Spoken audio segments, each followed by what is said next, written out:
आज का टॉपिक है जाति और वर्ग, उसके अंदर अर्थ विशेषताएं, जाति और वर्ग में परिवर्तन क्या क्या है। तो पहले हम देखेंगे जाति की परिभाषाएं देखेंगे, उसके बाद क्या देखेंगे, जाति का शब्द का पहली बार अर्थ किसने किया, फिर जाति की विशेषताएं देखेंगे, कि व्यवस्था में उत्पत्ति के सिद्धांत देखेंगे, फिर देखेंगे वर्ग, और वर्ग के बाद वर्ग की विशेषताएं, ये आप देख सकते हो, वर्ग की विशेषताएं देखेंगे। वर्ग विशेषताओं के बाद हम देखेंगे जाति और वर्ग में अंतर, फिर देखेंगे वर्ग के प्रकार, और ये देखोगे तो आप कौन के वर्ग के प्रकार कौन कौन से हैं। फिर देखेंगे जजमानी व्यवस्था, फिर देखेंगे प्रजाति, कौन कौन सी प्रजाति, और प्रजाति के रूप में वर्गीकरण किसने किया, कोबर ने क्या वर्गीकरण किया, और अक्सले ने कौन सा वर्गीकरण किया प्रजाति के रूप में। ये MCQ मैंने करवाए नहीं है, अगर आप बोलोगे तो नेक्स्ट पार्ट में करवाऊंगी, आज नहीं करवाऊंगी, वीडियो बहुत बड़ा हो जाएगा। आज का हमारा टॉपिक है सेकंड ग्रेड जो समाज शास्त्र है, उसका टॉपिक कौन सी कर रही हूँ, मैं करा रही हूँ आपको, मैं टॉपिक करवाऊंगी आज आपको जाति और वर्ग, इसकी अर्थ विशेषताएं, जाति और वर्ग में परिवर्तन क्या होता है, क्या है, पूरी डिटेल से पढ़ाऊंगी मैं आज आपको। तो अब थोड़ा सा नज़दीक ला लेते हैं और स्टार्ट करते हैं। जाति एक प्राचीन संस्था है जो भारतीय उपमहाद्वीप की खास विशेषता है। वैदिक काल में 900 से 500 ईस्वी पूर्व जाति व्यवस्था की जगह वर्ण व्यवस्था पाई जाती थी। पहले वर्ण व्यवस्था थी ना, हमने वैदिक काल उत्तर वैदिक काल में पढ़ा था। उत्तर वैदिक काल में इसे कठोर स्वरूप प्रदान किया। जाति शब्द अंग्रेजी भाषा के कास्ट से हिंदी अनुवाद है। सर्वप्रथम ग्रेसिया डी ओरेटा कास्ट शब्द की उत्पत्ति से संबंध में 1665 में बताया कि पुर्तगाली शब्द कास्टा से उत्पन्न हुआ है। कौन सा शब्द था, पुर्तगाली शब्द है कास्टा, वहां से उत्पन्न हुआ है कास्ट। जाति एक ऐसा सामाजिक समूह है जिसके सदस्य जन्मजात होते हैं। किसी भी जाति का एक नाम या पेशा होता है, ये हमें पता ही है। और इनकी जाति की परिभाषा आप देख सकते हो। जाति की हर्बर्ट रिजले ने जाति परिवारों का समूह है जिसका एक सामान्य नाम होता है तथा जो एक काल्पनिक पूर्वज के सामान्य वंश परंपरा का दावा करते हैं। दूसरी परिभाषा है कैथकर के अनुसार, जाति एक सामाजिक समूह है जो दो विशेषताओं से युक्त है। प्रथम, इसकी सदस्यता दूसरी व्यक्तियों की तक ही सीमित रहती है। ये दो थी। तीसरी, जाति शब्द का सर्वप्रथम प्रयोग ग्रेसिया डी ओरेटा ने किया 1665 में। तो 1665 में ही कास्टा शब्द का जो हुआ था, पुर्तगाली शब्द कास्टा से हुआ है कास्ट, और 1665 में ही जाति शब्द का सर्वप्रथम प्रयोग ग्रेसिया डी ओरेटा ने किया। मजुमदार एवं मदान के अनुसार जाति एक क्या है, बंद वर्ग है। जाति एक बंद वर्ग है। जॉर्ज कूले के अनुसार जब एक वर्ग पूर्णतः आनुवंशिकता पर आधारित हो तब हम उसे क्या कहते हैं, जाति कहते हैं। उसके बाद इरावती कर्वे के अनुसार जाति वस्तुतः एक विस्तृत नातेदारी समूह है। तो नातेदारी समूह किसने कहा है, इरावती कर्वे ने। अब जाति की विशेषता, ये तो हम सबको पता है क्योंकि हम भी एक जाति से ही बिलोंग करते हैं, हमारी भी जातियाँ होती हैं, ये तो हमें समाज में पता ही है। N.K. दत्ता ने जाति को निम्नलिखित संरचनात्मक और सांस्कृतिक विशेषताएं होती है ना उनकी, वो उल्लेख किया है। जाति के सदस्य स्वयं की जाति के बारे में नहीं कर सकते। प्रत्येक जाति की दूसरी जातियों के साथ खान पान के संबंध में प्रतिबंध होते हैं। अधिकांश जातियों के पेशे निश्चित होते हैं। जातियों में उच्च और निम्न संस्करण पाया जाता है। बिल्कुल सही है ये सभी। व्यक्ति की जाति जन्म के आधार पर जीवन भर के लिए निश्चित होती है। संपूर्ण जाति व्यवस्था, इतना ये नहीं देखना, एक ये इंपॉर्टेंट है। घुरे ने अपनी प्रसिद्ध पुस्तक जाति वर्ग एवं व्यवसाय में जाति को निम्न विशेषताएं स्पष्ट की।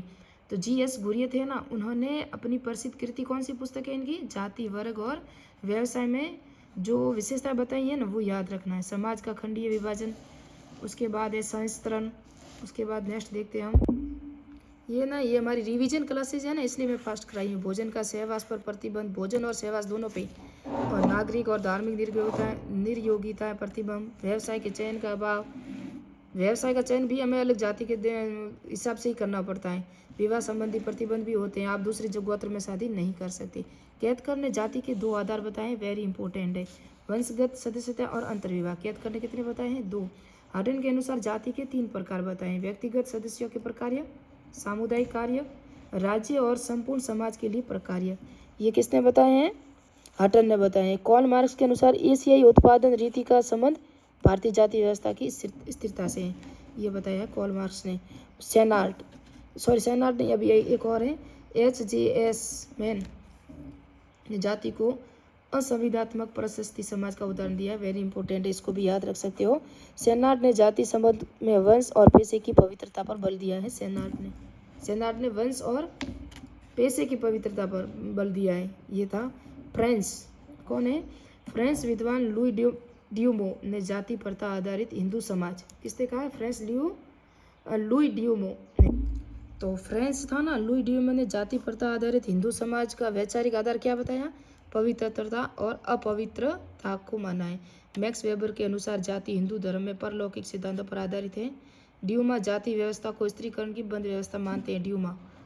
और वेबर और क्रोबर ने जाति को वर्ग और सामाजिकरण संस्करण सस्त्रीकरण को कठोर स्वरूप माना है। वेबर ने जाति को बंद समुदाय की, मैक्स वेबर था ना, उसने जाति को बंद समुदाय की संज्ञा भी दी थी। रिजले के अनुसार जाति एक निम्न स्तर का संगठन है जो विकास के मार्ग में बाधक है। अब जाति व्यवस्था की उत्पत्ति के सिद्धांत कौन कौन से हैं? तो परंपरागत सिद्धांत आएगा, एक तो आदिम संस्कृति या माना का सिद्धांत, व्यावसायिक सिद्धांत, धार्मिक सिद्धांत, ब्राह्मण की चतुर्थ युक्ति का सिद्धांत, यानी कि बहुत सारे सिद्धांत है, वो देखेंगे हम, बिल्कुल शॉर्ट में देखेंगे। परंपरागत सिद्धांत, जाति व्यवस्था की उत्पत्ति के सिद्धांत, ये तो हमें पता है कि स्रोत वेद शास्त्र, उपनिषद, स्मृति या धर्मशास्त्र को ही माना जाता है जो इस सिद्धांत की उत्पत्ति है। पहला, ऋग्वेद के अनुसार जाति की उत्पत्ति ब्रह्मा के विभिन्न अंगों से हुई है। ब्राह्मण का जन्म ब्रह्मा के मुख से, ये हमने पढ़ा था ना, अग्निवंशी वगैरह। जातियों की उत्पत्ति में मनु ने प्रतिलोम विवाह और वर्ण संस्कृता को उत्तरदायी माना है। तो मनु ने किसको उत्तरदायी माना है? प्रतिलोम विवाह और वर्ण संस्कृता को। महाभारत और गीता में भी वर्ण संकरता को ही जाति उत्पत्ति का आधार माना है, यानी कि महाभारत और गीता और मनु ने, इन सब ने वर्ण संस्कृता यानी वर्ण व्यवस्था के आधार पर ही जाति की उत्पत्ति का आधार माना है। उसके बाद हम देखेंगे प्रजातीय सिद्धांत। दूसरा सिद्धांत है प्रजातीय सिद्धांत। Herbert Risley, GS Ghurye, DN Majumdar ने प्रजातीय तत्वों को जाति की उत्पत्ति का निर्णायक कारण माना है। तो गीता, मनु, महाभारत, इन्होंने तो परंपरागत सिद्धांत दिया। प्रजातीय सिद्धांत Herbert Risley, GS Ghurye, DN Majumdar ने दिया है। और देखो, हर्बर्ट रिजले और डीएन मजूमदार ने इसका निर्णायक माना। हर्बर्ट रिजले ने प्रजाति मिश्रण अनुलोम विवाह को जाति उत्पत्ति का उत्तरदायी माना। डॉक्टर गुरिये आर्य और अनार्यों के प्रजातीय और सांस्कृतिक संपर्क को जातीय व्यवस्था के लिए उत्तरदायी मानते हैं। और आर्य और अनार्यों के प्रजातीय और सांस्कृतिक संपर्क को जाति व्यवस्था के लिए उत्तरदायी कौन मानते हैं? जीएस गुरिये। तीसरा सिद्धांत है आदिम संस्कृति या मानक का सिद्धांत। इसके प्रतिपादक है जेएच हटन। तो इसके कौन है? परंपरागत का बता दिया, प्रजातीय का बता दिया, आदिम संस्कृति का जो सिद्धांत के जनक है वो है जेएच हटन। उन्होंने माना के आधार पर जाति उत्पत्ति की व्याख्या की।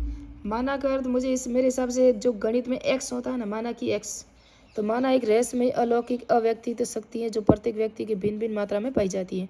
माना को श्यामा चरण दुबे ने बोगा कहा है। तो याद रखना, बोगा किसने कहा है? श्यामा चरण दुबे ने कहा है बोगा माना को। और व्यावसायिक सिद्धांत, इसके जो जनक है, जन्मदाता कौन है? नेस्फील्ड है। ये जनजाति व्यवस्था की उत्पत्ति के सिद्धांत है।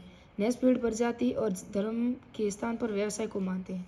ये न प्रजाति मानते हैं न धर्म मानते हैं, इनको व्यवसाय, इनका जो रोजगार है ना, उन्हीं के आधार पर जाति प्रथा की उत्पत्ति को उत्तरदायी मानते हैं। कौन? नेस्फील्ड।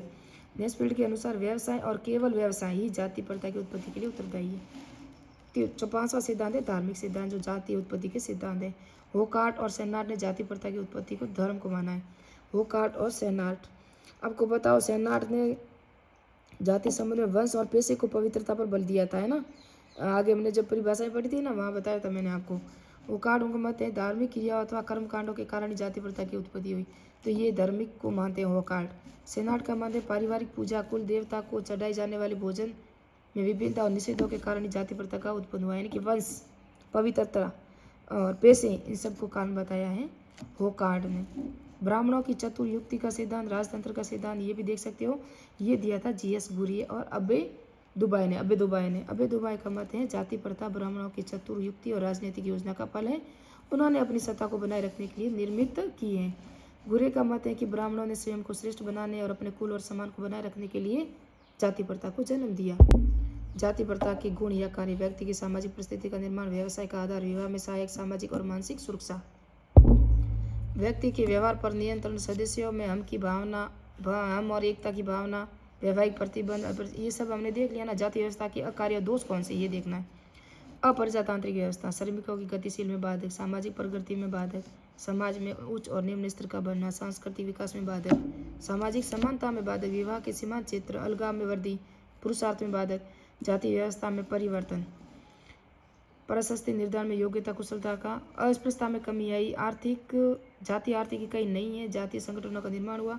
ये इतना इंपॉर्टेंट नहीं है, एग्जाम में आने के लायक होता तो मैं पूरा बता देती। जाति व्यवस्था के परिवर्तन के कारण ये हम सब देख सकते हो, ये सब जजमानी सभा, जजमानी प्रथा की समाप्ति, नगरीकरण, ये नगरीकरण का एग्जाम में आ चुका है। अब इम्पोर्टेंट, ज्योतिराव गोविंदराज फुले 1827 से 1890 में जाति व्यवस्था व स्वशब्द की निंदा की थी। किसने की थी? ज्योतिराव गोविंदराज फुले ने। 1873 में निम्न जातियों के कल्याण हेतु सत्यशोधक समाज की स्थापना की थी ज्योतिराव गोविंदराज फुले ने। सावित्रीबाई फुले 1831 से 1897 देश की बालिकाओं की प्रथम स्कूल की पहली प्रधान अध्यापिका बनी थी सावित्रीबाई फुले। और गरीब वर्गों हेतु रात्रि विद्यालय खोले, निम्न जातियों की सेवा की। श्री नारायण गुरु, केरल में जन्म, जातिवाद का विरोध, भाईचारे का संदेश, रचनात्मक संघर्ष, जातीय शोषण का विरोध, सबके लिए एक जाति एक धर्म और एक ईश्वर का नारा दिया था श्री नारायण गुरु ने। श्रीनिवासन कुर्ग अध्ययन, उन्होंने कुर्ग जाति पर अध्ययन किया। जाति संस्करण का आधार पवित्रता अपवित्रता को बताया था। बेली जाति को बंद सावेवी स्त्रीकरण मानते हैं। ऑस्कर लेविस ने उत्तर भारत में रामपुरा गांव के अध्ययन में जाति को राजनीतिक धार्मिक संबंधों में प्रमुख निर्णय माना है। तो रामपुरा गांव का अध्ययन भी किसने किया था? ऑस्कर लेविस ने। ये एग्जाम में प्रश्न आ चुका है, वेरी इंपॉर्टेंट है, मैंने कल परसों ही कहीं एग्जाम में देखा है।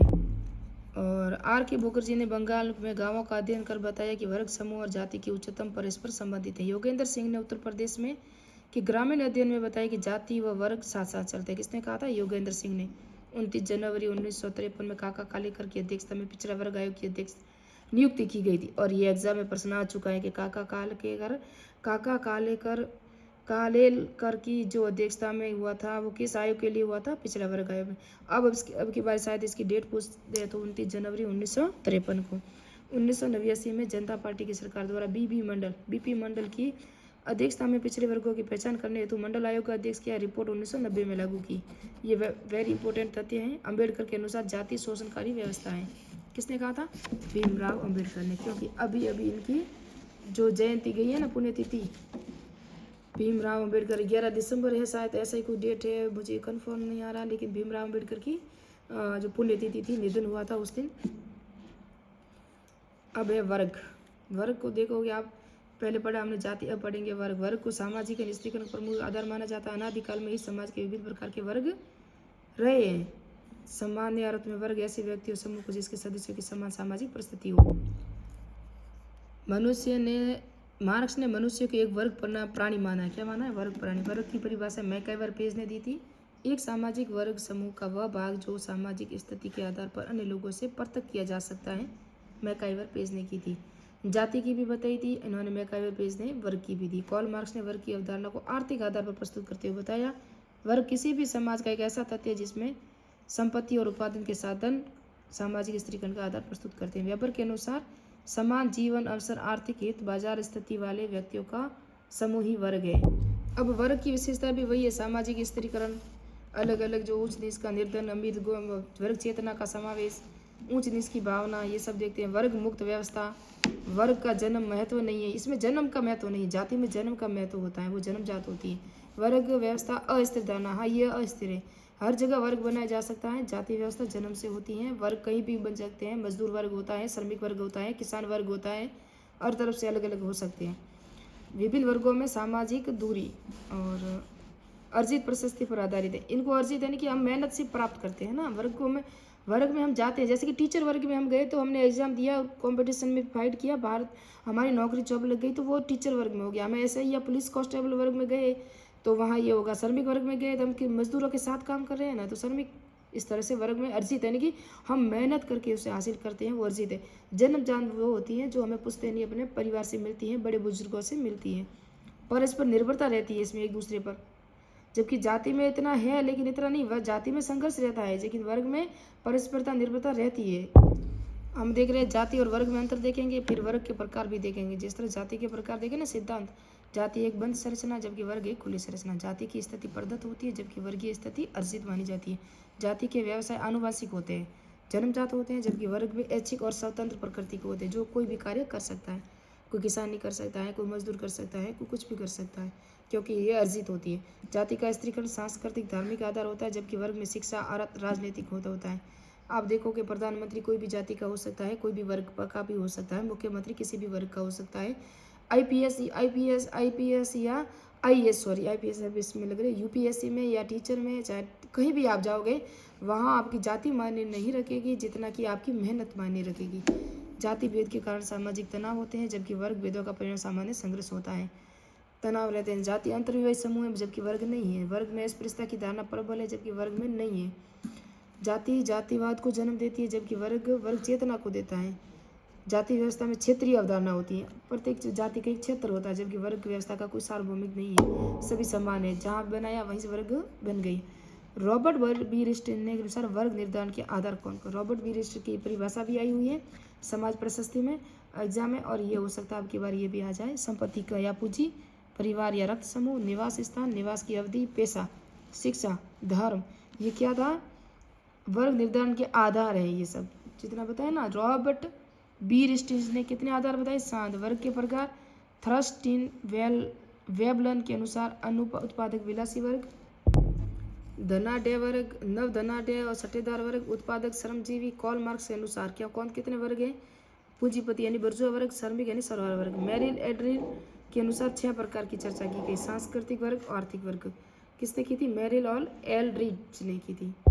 तो मेरिल और एल्ड्रिज ने 6 प्रकार बताए, सांस्कृतिक, आर्थिक और परिभाषित, राजनीतिक, संवैध तथा सम्मिलित वर्ग है ना, ये बताए। बोटोमोर और गिडिक्स ने उच्च वर्ग, मध्यम वर्ग, निम्न वर्ग, कर्षक वर्ग। बोटोमोर ने 4 प्रकार बताए। तो जाति और गोत्र में अंतर नेक्स्ट पार्ट में पढ़ेंगे, क्योंकि वीडियो बड़ा हो जाएगा। और ये आप सब देख सकते हो, इनको तो हमने पढ़ा है तो समझ में आ ही जाएगा। जाति का क्या होता है, निश्चित भूभाग होता है। जजमानी व्यवस्था क्या होती है वो नेक्स्ट में पढ़ेंगे हम पूरा का पूरा डिटेल से। कोशिश कर दो कि ये टॉपिक पूरा ही कर लूँ। तो जाति और गोत्र में अंतर आप देख सकते हो। वास्तविक समूह है, ये काल्पनिक समूह है गोत्र।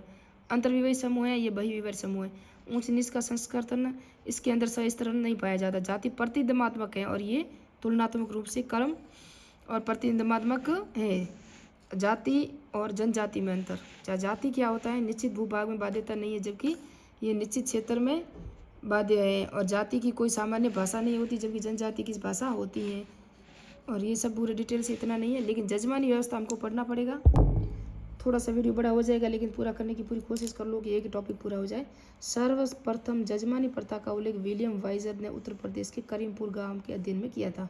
विलियम वाइजर ने अपनी पुस्तक द हिंदू जजमानी सिस्टम में जजमानी प्रथा को परिभाषित किया। उसके अनुसार जजमानी प्रथा प्रत्येक जाति का कोई निश्चित कार्य पीढ़ी दर पीढ़ी चलता रहता है तथा इस कार्य का उसका एक एकाधिकार होता है। उस जाति को दूसरी जाति की आवश्यकता की पूर्ति करती है।